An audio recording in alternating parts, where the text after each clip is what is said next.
If the enlightenment factor of mindfulness is present in himself, monk knows it is present. If the enlightenment factor of mindfulness is absent in himself, monk knows it is absent. And he knows how the unarisen enlightenment factor of mindfulness comes to arise. And he knows how the arisen enlightenment factor of mindfulness develops and completes. Sadhu, sadhu, sadhu. So this is a paragraph. As you all know, I have extracted from the discourse of Four Foundations of Mindfulness. So although we are supposed to discuss today the first enlightenment factor, which is enlightenment factor of mindfulness, I'm not going to go into that straight away because there are a few newcomers, right? Here as well as in Zoom. So to give a brief background of what we have been discussing, we have been discussing the discourse of Buddha's teaching, of Buddha's sermon that directly relates to mindfulness. And in that discourse, the Blessed One has explained the one and only way for the purification of beings, for the elimination of sorrow and lamentation, and for overcoming suffering and grief, to go beyond our worldly knowledge and finally to attain enlightenment. Right? So it's a very strong statement to say one and only way. So the word he's using is ekayano ayam bhikkhave maggo. Right? So there are different interpretations of it, but I'm inclined to take one and only way, because on one hand it is one way, and on the other hand is the only way. So there are reasons for it which I'm not going to go into detail. So that is the discourse we are discussing.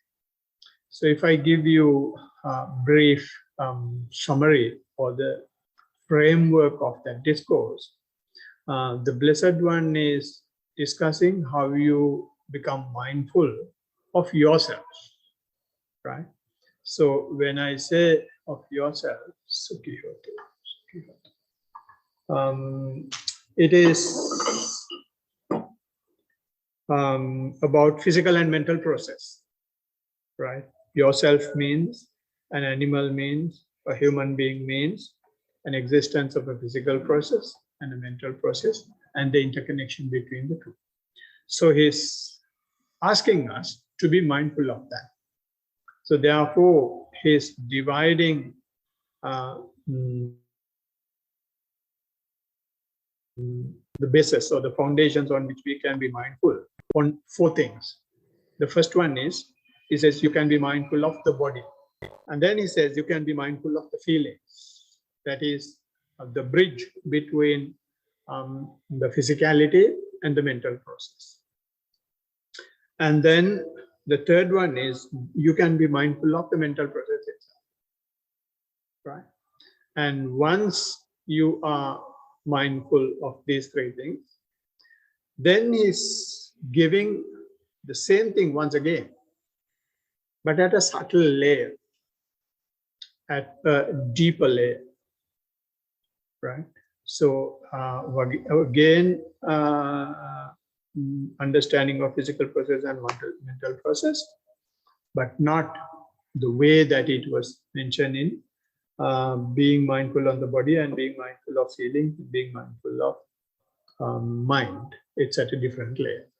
So if I take the first one, being mindful of the body, he is giving 14 techniques, right? So having said that, it is not necessary for us to master the 14 techniques, right? You can use any of those techniques and be mindful of the body. Possibly he may have given all that because in the place where he delivered this speech or sermon, people have been practicing mindfulness. They may have been using many techniques, and there may have been people whose practice has improved to different layers, right? So therefore, he has given these 40 techniques. Of those, we take primarily the walking and the sitting, right? And then we extend that to 24/7 mindfulness by being mindful of our main cardinal postures, such as while sitting, we are aware of the fact that we are sitting. Lying down, we become aware of the fact that we are lying down. Similarly, standing and walking is again the thing which we anyway consider. And then he says, goes further and asks us, if possible, try to be mindful of other things such as eating, drinking, and urinating and defecating. And if possible, any semi-postures in the cardinal postures.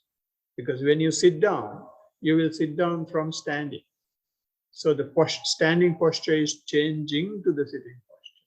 So in that, there is a series of actions happening. So observe that if possible. When you stretch your hand, observe the stretching process. When you stretch your legs, observe the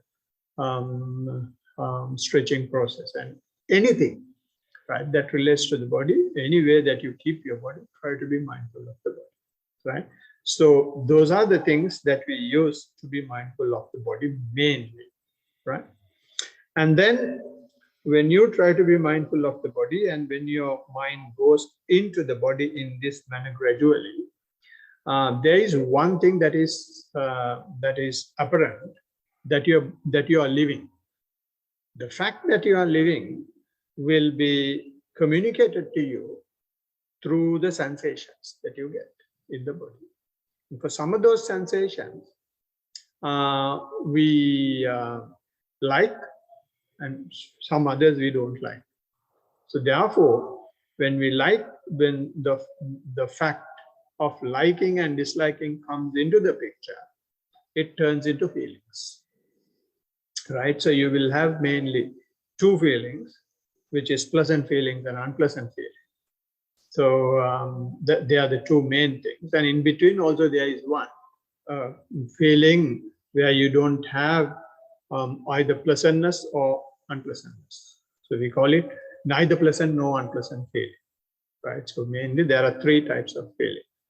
So when those feelings come, he says, don't change your posture. Take your attention to the feeling. May be pleasant. Be aware of it.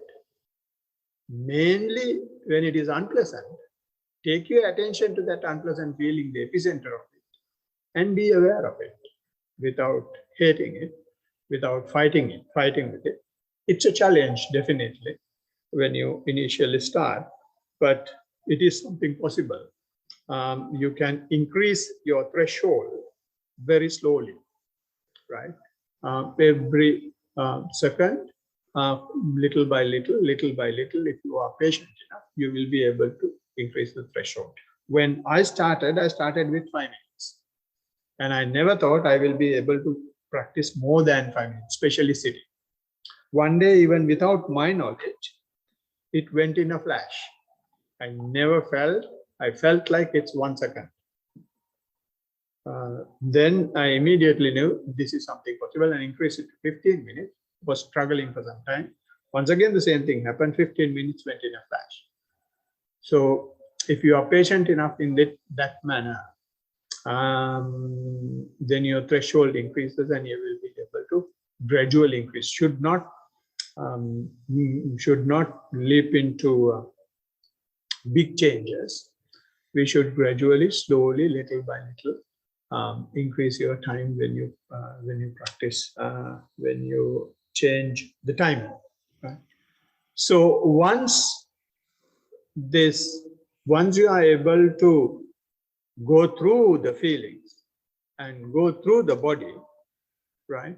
Then what happens is mind is more and more open, because your attention is not going anywhere to the outside world.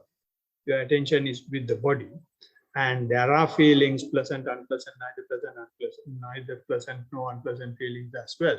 Now you don't fight with them as well, right? You are at peace. When you are at peace, the mind is not now having anything to eat, anything to hang on to, anything to cling to, right? So therefore, a lot of things the mind has been having inside, I'm putting it in very general terms, to have these pleasant and unpleasant feelings and to take your attention to outside are coming out. There are certain motivating factors that the mind has been having, which we had not seen when we were living our normal life. So when you master your body, when you master your feelings, when I say master, when you are at least trying to do that, those are things that motivate, that fires up the bodily actions and the feelings will start surfacing up, right? They will surface as intentions. They will surface as perceptions. And mainly the complaint or the observation that one can make is the appearance of thoughts, right? So that is the initial observation that the mind is at work, right? So then the Blessed One says, he has only one recommendation, one advice: observe. This is what we want to do, and we are going to the bottom of the iceberg, right? We can see only the tip, right? So when the tip is there, you hold your fire, hold your light to the tip, then it just evaporates, it dissolves, then anything that has been under the water is coming up. So this is how it is coming up. When we observe the body and we go through it, then the feelings come up. And then when you go through the feelings, then the mind comes up, right? So I'm just showing a linear relationship. It is not compulsory that it has to happen that way. It may be happening in matrix, and but this is the general pattern, right? So once you are to a certain extent managing the thoughts, when you are not carried away with the power or the current of the thought process, right? You are able to observe irrespective of the strength of the thought process. Then you will not identify yourself with it, and you will let the thought process be one thing, and you just become an observer of the thought process, right? So when that happens, then you are able to go to deeper layers of mindfulness, right? And that is the fourth foundation on which you can be mindful. We call it being mindful of, some books says mental contents, and some books says, some translation says phenomena. And I prefer taking that as phenomena, because that's the nature of living beings, nature of human beings, right? And even there he has given few chapters as the areas where we can be mindful of. One is the hindrances, which we have discussed. You can listen to that. And the other one is the aggregates, a section called aggregates, which is a subtle layer of any living being, right? There are those subtle layers are, they call it form, feelings, perceptions, mental fabrications, and the consciousness. How we are hooked and linked into these things, how we are clinging onto these things. And then once we go through that, he is showing how these five things, that is name and form, or in other words, the aggregate, are holding or are governing or are ruling our existence through the use of internal faculties such as eye, ear, nose, throat, body, mind, etc. Right? So then Buddha is explaining how you can be mindful of those as well. Right? So in that manner, he goes to the deeper layer of human existence. So when we are able to a certain extent maintain our mindfulness to the internal faculties and its their connection with the external world, right? Then the Buddha is saying, you are ready to launch the rocket, which is the rocket to enlightenment, right? And the word he's using is 7 factors of enlightenment. So which is the topic that we started in the last session. In that session, we discussed the significance of enlightenment factors. The main significance of enlightenment factors is that before Buddha, there was nothing called enlightenment factors because they were not developing them, right?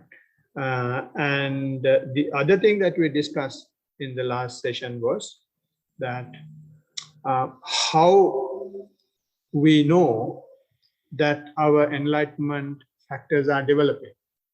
And the Buddha's test for that was given in a discourse called Kundaliya discourse. And then in that discourse, Blessed One says, if you practice 4 foundations of mindfulness, that will develop naturally the enlightenment factors. And how you can see whether that develops enlightenment factors is to see whether you have control over your faculties, which is when you see something, when you hear something, when you taste something, and when you smell something, when you have a bodily contact, when you have thought process, do you have a control over it? Are you aware of it? Control in the sense not that you change it, but are you aware what is happening? If you are aware what is happening, then you have an opportunity not to get involved in it. So if that is happening to some extent, not 100%, but at least 0.5%, then you are on the process. Then it is because you are slowly developing your enlightenment factors. And the Blessed One has given 7 such factors. One is the factor of enlightenment factor of mindfulness, which we called Sati Sambojjhanga. That's a Pali term. And the other one is Dhamma Vichaya Sambojjhanga, which is the ability to discriminate or ability to investigate, investigative factor of enlightenment. And the other one is Dhamma Vichaya Virya Sambojjhanga, which means enlightenment factor of energy. And then the next one is enlightenment factor of rapture. And then the enlightenment factor of tranquility. And the enlightenment factor of concentration. And then enlightenment factor of equanimity. So no need to remember these things, right? Knowing these things also will not make you enlightened. And not knowing also will not take your enlightenment away. Because when Buddha became Buddha, he did not know any of those things. So therefore he has designed, he has formulated these 4 foundations of mindfulness in such a way that all these things will happen. So he's asking just only one thing to do at the very beginning of the 4 foundations of mindfulness. That is to keep the mindfulness to the full. He says at the very beginning, you go to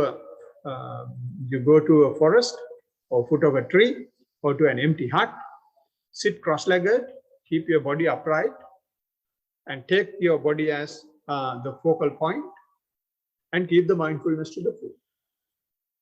Right? Why you keep the body as the focal point is you know where to come if something is wrong, and your attention is there. And having that as your reference point, if you keep your awareness, no matter where it goes, right, you always have the relationship with the body. And also, you will also have some evidence of what is happening to the body. Right? So it's like a small child sending a kite. Kite is going to the sky, and sometimes he can't see the kite, but he is holding the thread. That does not mean that you hold onto the body, but you maintain your awareness. Right? Okay. So this is what we discussed in the last session, so far as the enlightenment factors are concerned. Right. Today, if I bring out the topic that we are supposed to discuss, it is the factor of enlightenment, factor of mindfulness, right? And in that, what the Blessed One is, if the enlightenment factor of mindfulness is present, you are aware of it. If it is not present, if it is absent, you are aware of that as well. If the unarisen enlightenment factor is arising, you know that it is arising, and the arisen enlightenment factor of mindfulness is developing and completing, you are aware of that, right? But I'm not going to talk about that section in full today. I'm going to talk about mindful enlightenment factor of mindfulness first. We will talk about how to be mindful of the enlightenment factor of what the Buddha says here at the end, once all the 7 enlightenment factors are discussed, right? So therefore, we will first understand the enlightenment factor of mindfulness, right? To understand the enlightenment factor of mindfulness, or for all the enlightenment factors, there is a very clear and nice definitions available in the discourses, right? And most of us are aware of the discourse called Anapanasati discourse, Anapanasati Sutta, which is the mindfulness discourse on mindfulness of breathing. So if I read that section to you, this is how it goes. It says, because on whatever occasion a bhikkhu abides contemplating the body as body, or being mindful the body as body, ardent, fully aware, and mindful, having put away covetousness and grief for the world. On that occasion, unremitting mindfulness is established in him. On whatever occasion unremitting mindfulness is established in him, in a bhikkhu, on that occasion, mindfulness enlightenment factor is aroused in him, and he develops it, and by development, it comes to fulfillment in him. Right? So I'm 100% sure that you understand English words. But the real meaning and the deeper meaning of it, I think we will have to discuss. So what it says is, it's very familiar terms, familiar words is using.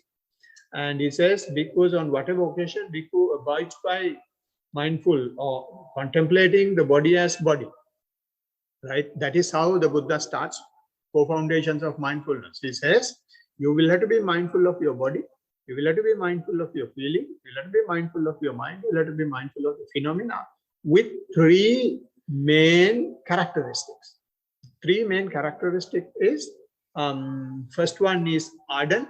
Ardent means energy that is exerted to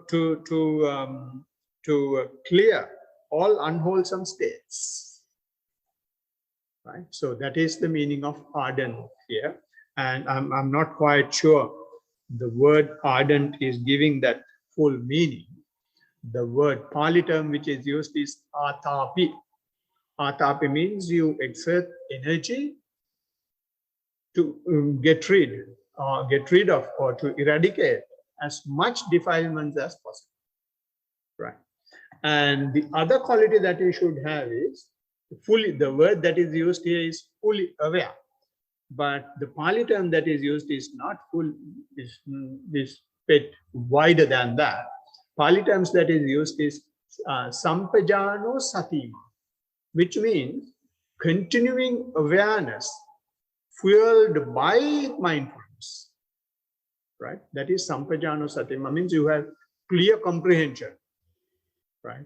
Continuing mindfulness means you very clearly see things, clear comprehension, fueled by mindfulness, right? Rather than saying fully aware. I mean, it's fair enough, but Sampajano is going a bit deeper.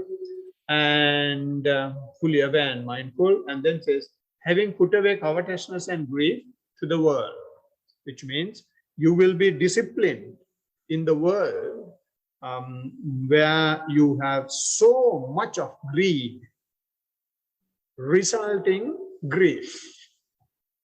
Right? These are the only two things that you have in the world. You have greed on one hand, which is leading to grief.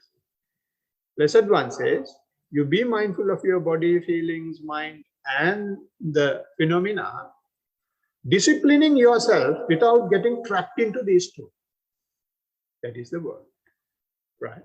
So, he's using those terms and say, if you are mindful in that manner, in any of those four foundations, then he's coming out with another suggestion here. On that occasion, if that happens at least to one thought moment, momentarily, fraction of a second, if that happens on that occasion, unremitting mindfulness is established. Right? Unremitting mindfulness means it is the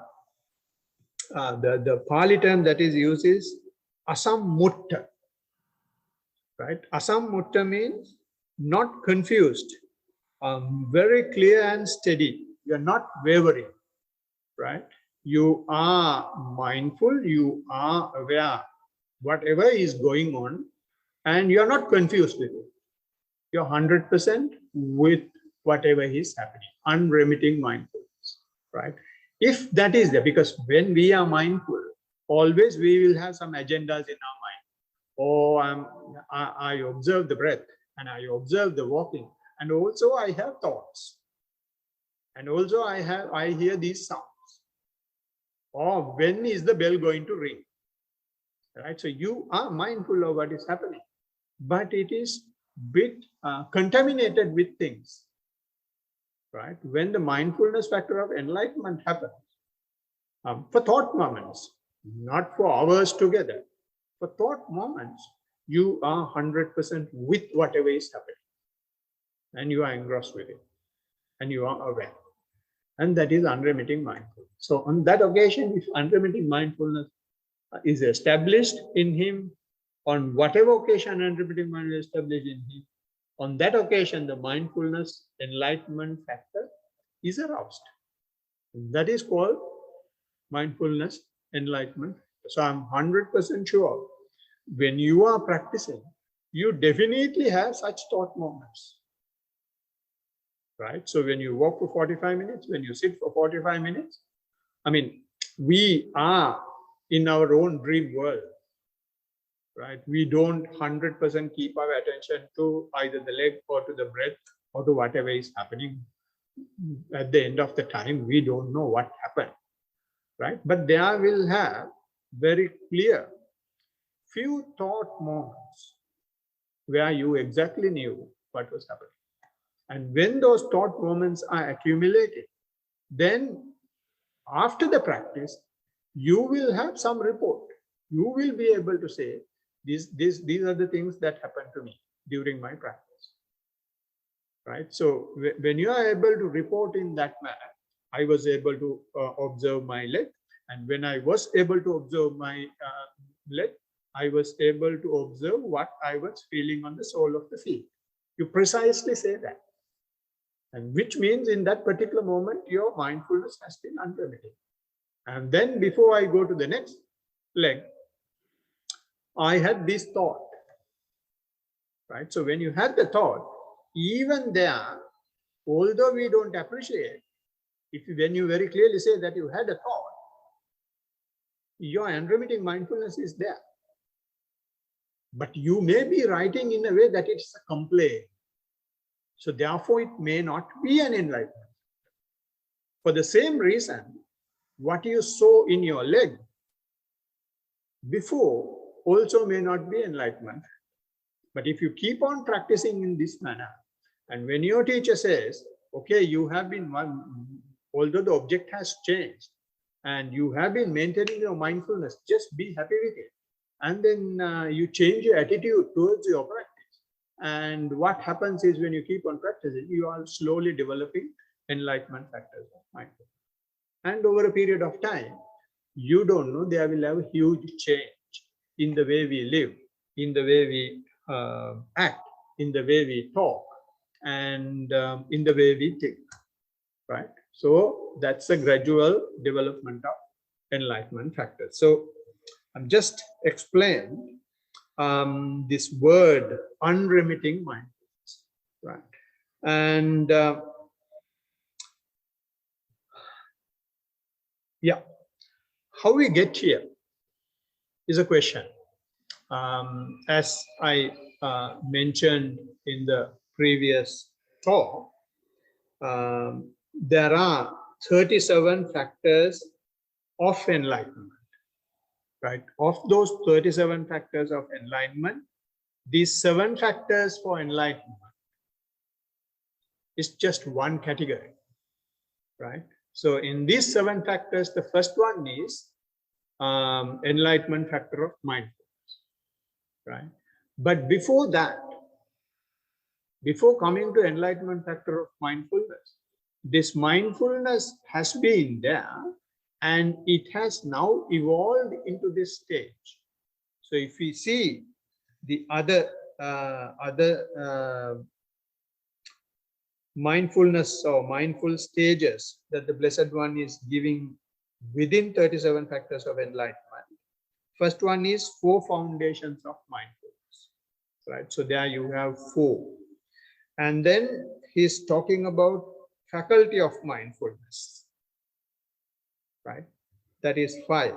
And then he's talking about power or strength of mindfulness. That is 6.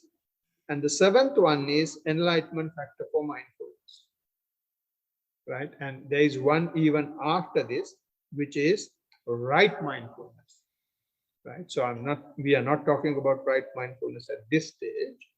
Now we are talking about only enlightenment factor of mindfulness.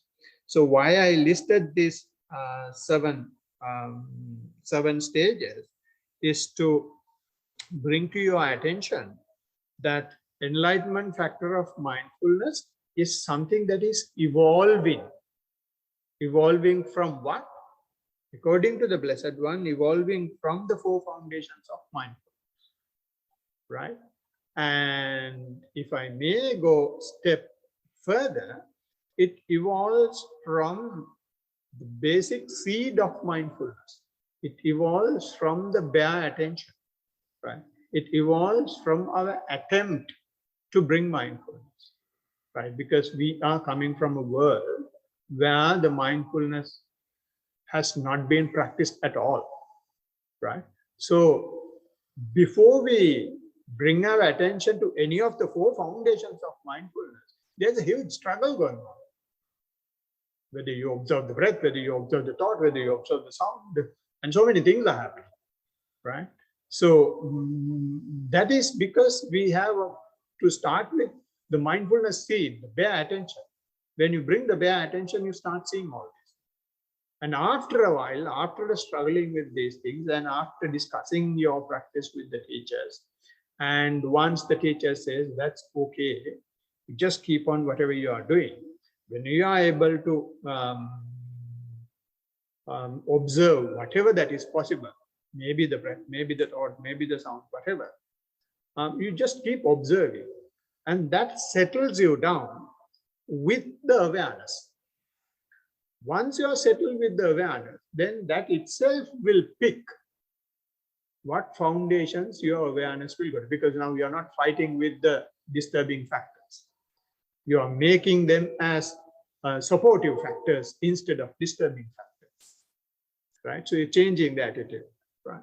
So from that seed of mindfulness, you come to 4 foundations of mindfulness. So when you are in the 4 foundations of mindfulness, how? Now we explained that bit in detail when I was giving the brief summary of the 4 foundations of mindfulness and what we have discussed in the past. So I'm not going to go into detail of that any further. And we can see how it becomes a faculty of mindfulness, right? Faculty, as we know, means is having a specific duty. That is, we know the fact, most common thing is faculties in the university. We have engineering faculty, we have medical faculty, we have commerce faculty, or accounting faculty, or economics faculty, or arts faculty, whatever you want to call it. And those guys will have specific duties. So similarly, when we live, even in our existence, for worldly living, we have faculties. The faculties we have for worldly living are these 6 sense organs, 6 sense faculties: eye, ear, nose, etc. Right, up to the mind. In spiritual world also, there are spiritual faculties. Right? The spiritual faculties are faith faculty, energy faculty, mindfulness faculty, concentration faculty, and the wisdom faculty. Those are the spiritual faculties. These faculties are buried within us. We never know they exist, right? But by trying to be spiritual, by being mindful, these things are coming out, right? So I'm not going to discuss other faculties here. I'm going to discuss of the faculty of mindfulness, right? So how do you know in the first place that you are developing or your mindfulness faculty is at work? How you know is if you take your general faculty, our sense organs, because we have an eye, we definitely can say, yes, I saw it. And also we can say, because we have an eye, no, I didn't see it, right? So seeing and not seeing, both are able because we have that faculty. Similarly, in mindfulness, there will have instances you may be talking. I was mindful in that instant, but I was not able to be mindful in that instant. Right? So it doesn't take hours, it doesn't take long time. But when you know the word mindfulness, when you try to be aware of it, then it starts slowly developing. And you start using that in your day-to-day vocabulary because you are living a mindful life. Right? So the faculty is slowly developing. It may not have matured, right? It may be still a seed that is sprouting, but you may be able to see, yes, I was able to be mindful, but I was not able to be mindful. So that is because the faculty is developed, right? So you can definitely know that this is happening when you are able to see both the sides of mindfulness. And the other thing is, when you are mindful, you will see yourself very well, right? You may see your personal qualities, personal characteristics, personal traits, right? You may complain that you get very angry now. You may complain that you are getting a lot of lustful thoughts. You may complain that you are very jealous person. Right? You may complain that you are a very agitated person.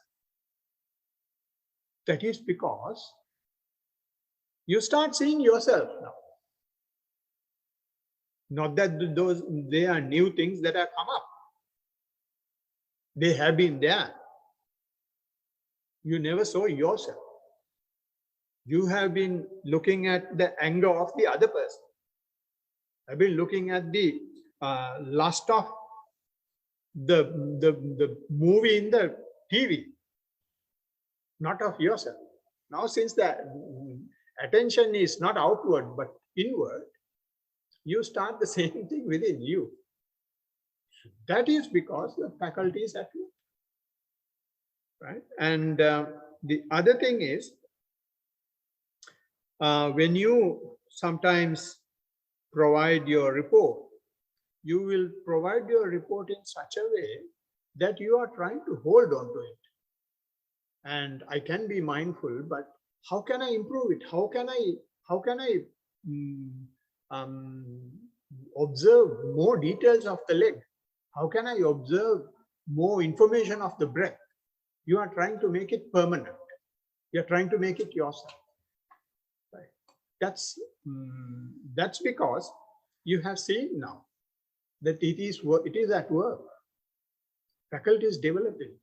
So you want to identify yourself with it and build your kingdom around it. That's how the mind works. Although it is a defilement, but it doesn't matter. It is indicating that the mindfulness faculty is developing.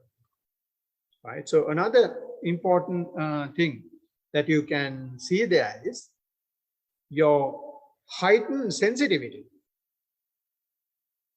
Your sensitivity will be very heightened. Even some of the earlier things I mentioned relates to that. But in this particular case, when you are mindful, you may try to become perfectionist.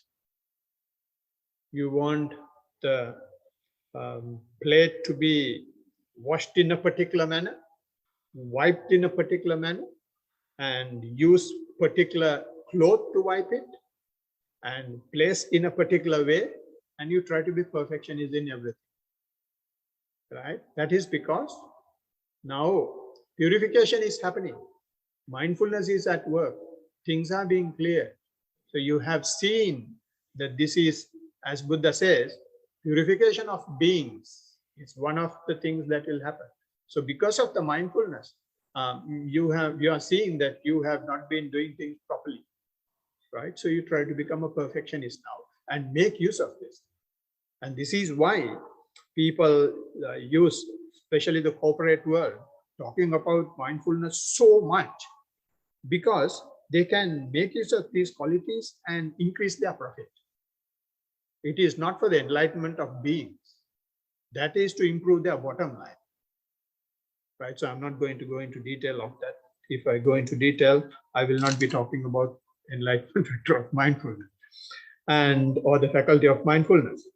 And the other thing that you may see is when you are so sensitive and when the faculty is developing is the self-criticism.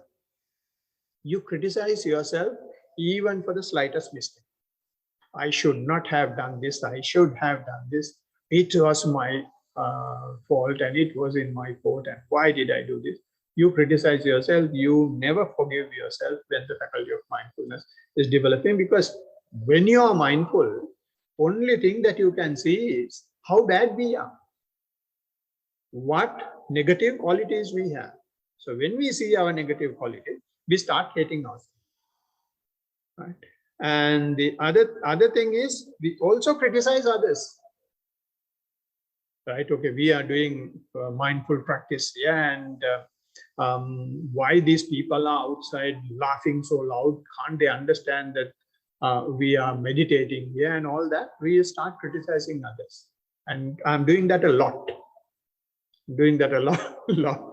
When we are meditating here, people are coming and worshipping the Bodhi tree. I'm criticizing because they're just wasting their time. Right? It's true, but although it is true, it is showing the faculty of mindfulness is at work, and there are other reasons for it as well. And the other thing is the fault finding nature. And all these are happening because of fault finding nature. You rather than seeing, because when you're mindful, you start seeing your negativities all the time. Therefore, you see the entire world is full of faults. So everywhere you go, you try to find a fault, right? So when these things are there, these are not things that you can be happy with. This is not why you wanted to become mindful, right? So you may get distressed and depressed when these things are happening. But it is the duty of the teacher to say, that is how your purification is happening. Because as we know, in Ayurvedic medicine, we take the pus out. We go to the root cause and remove the root cause. Exactly what we are doing in mindfulness. We try to open the sewage pit and show the practitioner how stinking that it is. So you see your own stink now, right? And that seeing, although the practitioners don't agree, even after telling 100 times, it's a development. It's a progress in the path,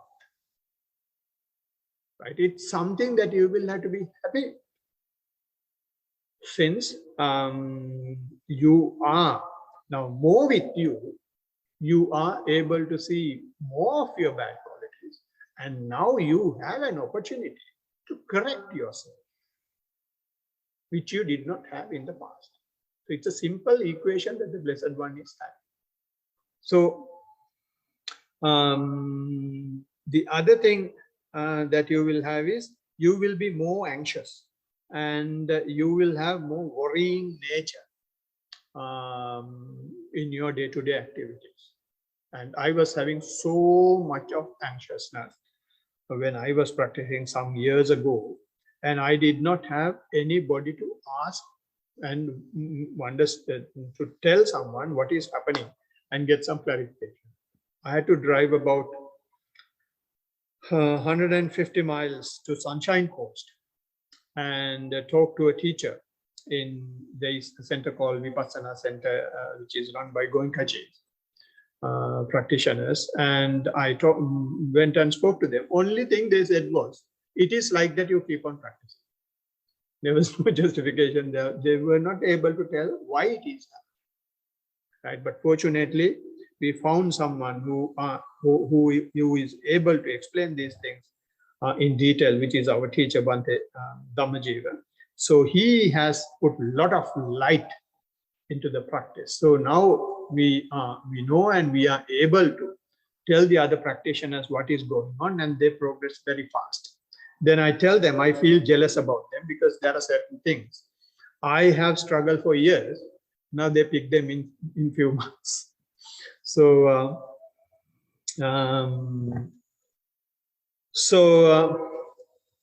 these are some of the things that you will see when the mindfulness faculty is evolving, or the 4 foundations of mindfulness is evolving into the faculty.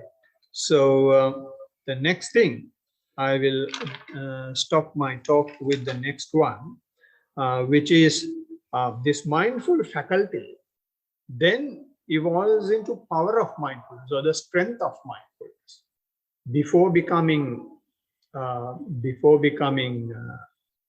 do you call, enlightenment factor for mindfulness, the next evolution stage is the power of mindfulness, or the strength of mindfulness. Don't Google power of mindfulness, because when you Google power of mindfulness, it gives a book only, which is written by Bhante Nyanaponika. It's not giving the meaning of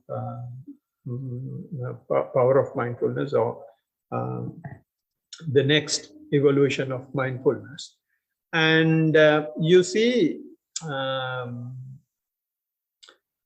very good definition of the power of mindfulness in a book called in a section called in Canon, and that section is called Khuddaka Nikaya. In Khuddaka Nikaya, there is a separate section called Patisambhida Magga Pali, and in that there is a chapter called power stories or strength stories. We call it Balakatha, right? In that, Venerable Sariputta says, strength of mindfulness is not being distressed when the mindfulness is absent. I'll read that. Strength of mindfulness is not being distressed when the mindfulness is absent. Why? Mindfulness means being aware. Mindfulness is also something that you cannot hold on to permanently. It also changes, right? So since it is changing, what happens is when you hear that because of these things, your mindfulness faculty is developing and you are building up your ego and you try to hold on to it, and you start becoming distressed when it is changing. And you think you are such a mindful person, and one day you go to a party and someone just crack a joke about you, and like Will Smith, you go and slap the fellow. Right? And then cries. Oh, I should have been. I'm not talking about Will Smith. These are things that have happened to me. I have blasted people left, right, center in big parties those days. I was thinking that I was such a mindful person and I'm all perfect and all that. And all out the window in a flash, right? We lose our mindfulness, right? And it happened not once, it happened thrice. And after that, I started underestimating my mindfulness. If you overestimate, then it's a trick of the mind. And then mind is making use of that opportunity and put us down. And then we start crying about it, right? So therefore, what I want to say is mindfulness is not something permanent, it changes. When it is changing, when you lose it, when it is absent, if you are not worrying about it, if you are not distressed about it, that you observe that as well. You observe that you don't have mindfulness. Then it is not just mindfulness. It is mindfulness to the power 2. Mindfulness over mindfulness. Right? So I'm not giving some mathematical explanation to it. And since the word power is there, just taking that and showing it. So this is how the mindfulness becomes a power. You don't care, right? In Arabic they say kalli walli. They don't care whatever it is. If you go to Arab world, most of the time what you will have to hear is kalli walli. They don't care of anything, right? That is because if it is there, it is there. If it is not there, but still you are aware that it is not there. So your awareness is not going anywhere, right? So when you say mindfulness is not there, what you are simply saying is the object is not there. What you are expecting is not there, but your awareness is never going anywhere, right? So that is the next evolution of mindfulness. So I will wrap up my talk there today, and we'll continue from there and see how it evolves into enlightenment factor of mindfulness in the next session. So thank you very much for listening. And with that, we can go for any questions relating to the talk, or if you want to provide any report or any other Dhamma fact that you want to discuss, we can take up now. Yeah, so because it's my first time here, right, and well, I've read quite a bit on mindfulness. But the question I kind of have is when you mention like to be mindful of the thoughts that come in, or I'm thinking of, okay, say I'm in the home and I'm thinking of many things, but then I need to cook something, I need to cook lunch. Then okay, that's an action, right? But I'm still mindful, I'm doing an action, I need to cook lunch, I still need to think and say, okay, I need to go and get this, I need to go and get that. By the time I start thinking, then association form, or I need to go and get this vegetable, it may associate with another event. And so although I'm trying to do an action, I'm trying to be mindful, then a thought comes in. How do you kind of say that, hey, I'm still mindful in that situation? I thought if you're doing something like everyday life, the moment you think you have to do something, your thoughts continue to tell you, okay, I'm going to cut this. At the same time, while I'm cutting something or cooking something, I'm thinking something else. That's usually the case, right? So how do you bring mindfulness where automatically you're cooking without thinking anything else? Yeah.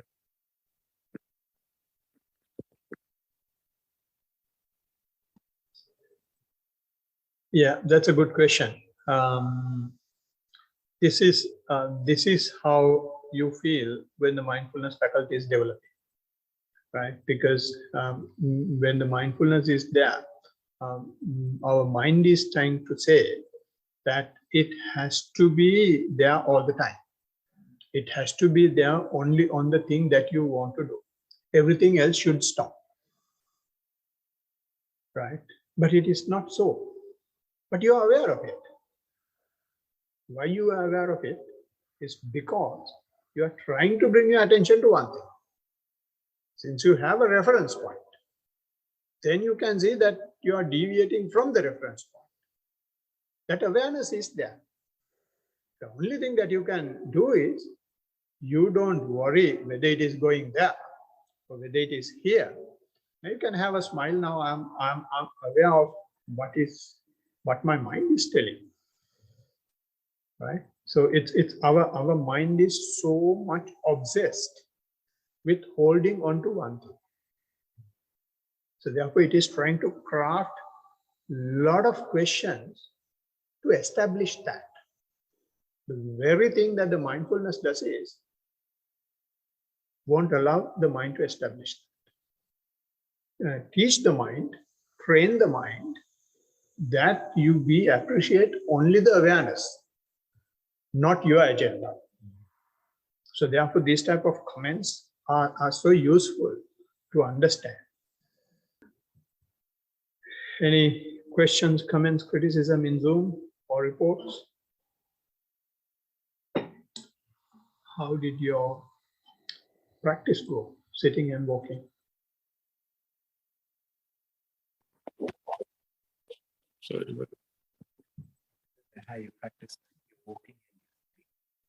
yeah, so I think when I started the walking mindfulness, initially, yeah, I kind of practice and feel the ground, but I was still not observing the movement of my feet, so I was still in some thoughts.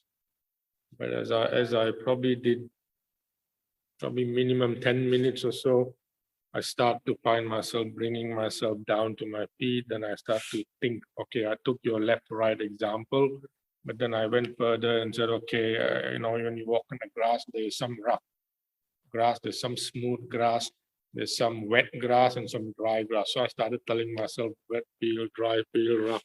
That kind of terrain I started using to focus. But my mind still runs, okay, still goes out. Then I start thinking, okay, hey, my knee is bending, and I never noticed that when you walk, your knee actually bends. So I again brought my mind to all that kind of movement. And then again, the mind still goes and I start thinking something else. But then the next thing I go, okay, hang on, when I'm walking in the grass, as I look down, I never noticed it, but when I look carefully, I can see there's some dried leaves. There may be a string there, which I never noticed in the first 20 minutes. So after that, then I started slowing down my walk. I think I was walking quite normally. Then I started slowing down and pressing my feet on the ground. then I could feel, okay, I am trying to focus. So it's the speed, and then maybe it's initially I'm doing it for the first time. So I guess I need to keep practicing till I feel that, okay, yeah, it is. Because some moments I feel relaxed, some moments the mind jumps again. But yeah. So sitting was very hard.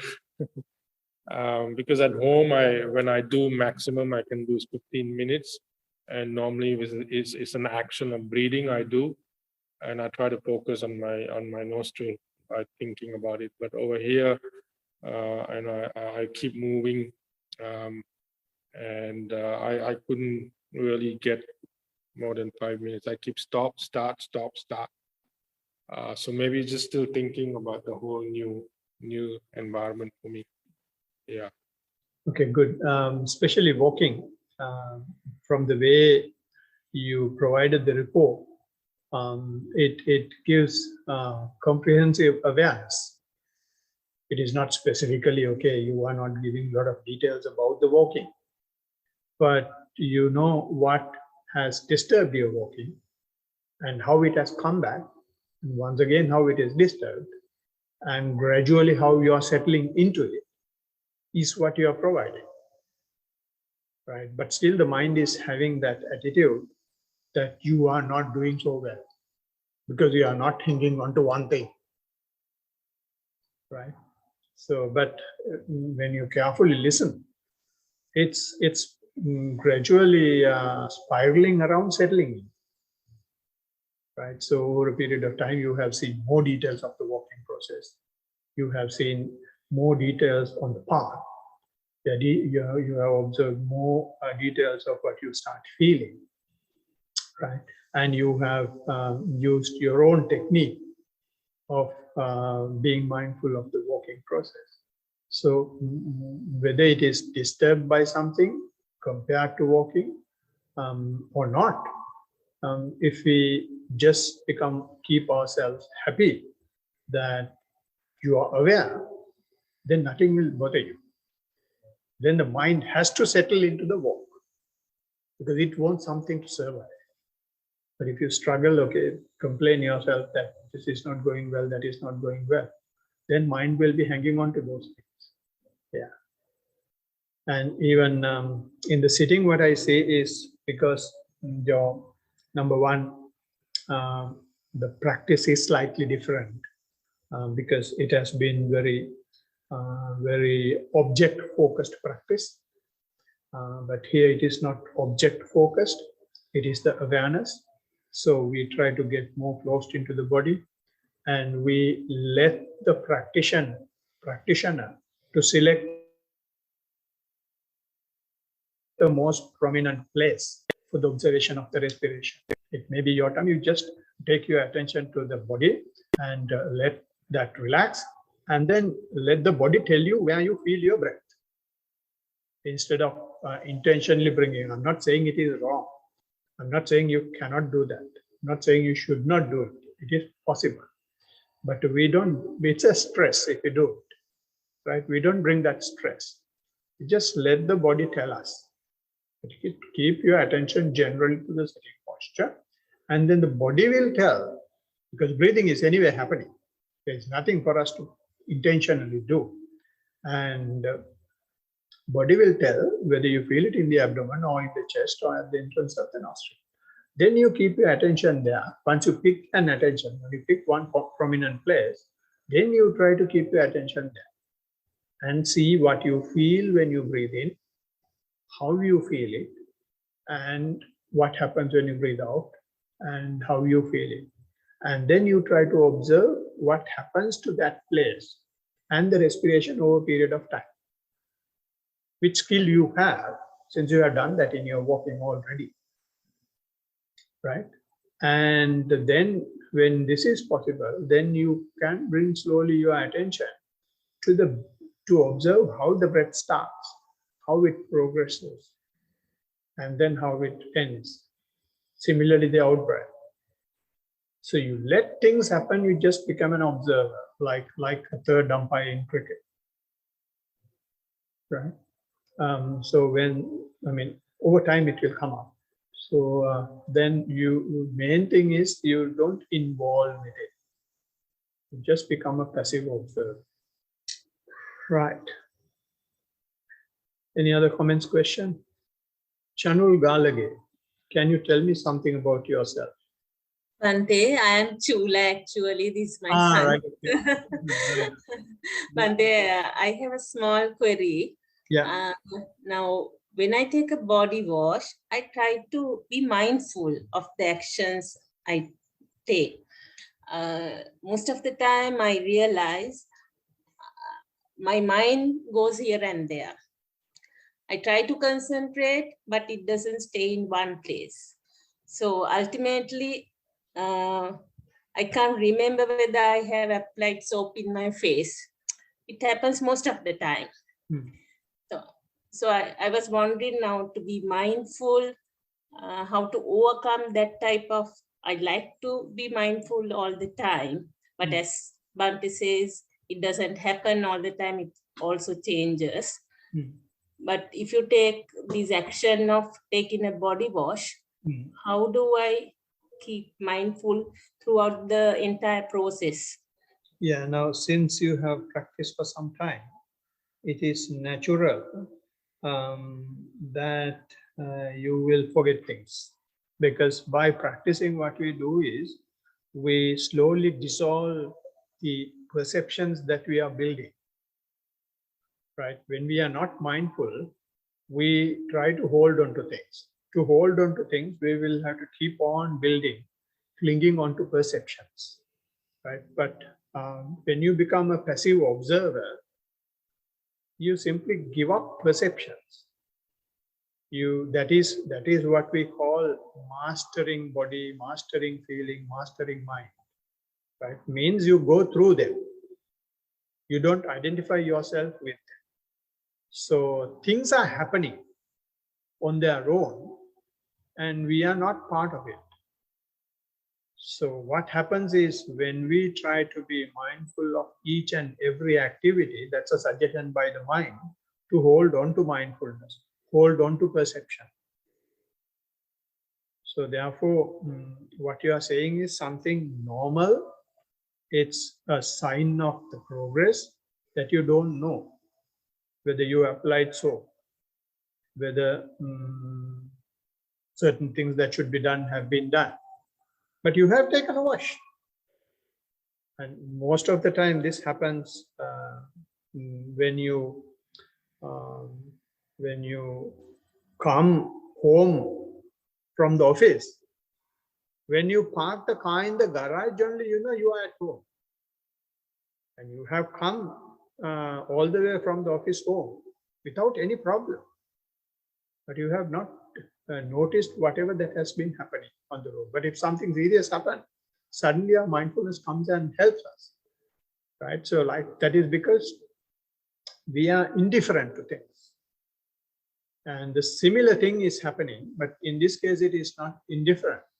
You don't, since we have practiced mindfulness, we are not holding on to things. So the depreciation of perception, because of the depreciation of perceptions, you don't remember. And it is one question that was in the questionnaire prepared by Bhante Dhammajiva when he was recruiting mindful teachers to teach other teachers. There was a question saying, do you forget general things that you do? And do you wonder when you go somewhere why you came to that place? That is because our perceptions are not there. And I remember there was a friend of mine who has gone to her car.